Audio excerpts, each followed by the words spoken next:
শিলিগুড়ি চম্পাশাড়িতে রাষ্ট্রায়ত্ত ব্যাংকের এটিএম লুটের ঘটনার জেরে সাফল্য পেল পুলিশ।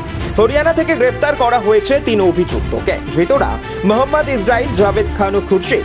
পুলিশ সূত্রে খবর, ধৃতদের হেফাজত থেকে লুট হওয়া নগদ অর্থের একটি অংশ উদ্ধার করা হয়েছে। যদিও ঠিক কত টাকা উদ্ধার করা হয়েছে তা এখনো পর্যন্ত স্পষ্ট নয়।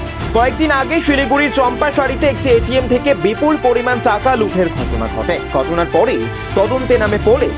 প্রযুক্তিগত নজরদারি ও গোপন সূত্রের তথ্যের ভিত্তিতে হরিয়ানায় অভিযান চালিয়ে 3 জনকে পাকড়াও করা সম্ভব হয়।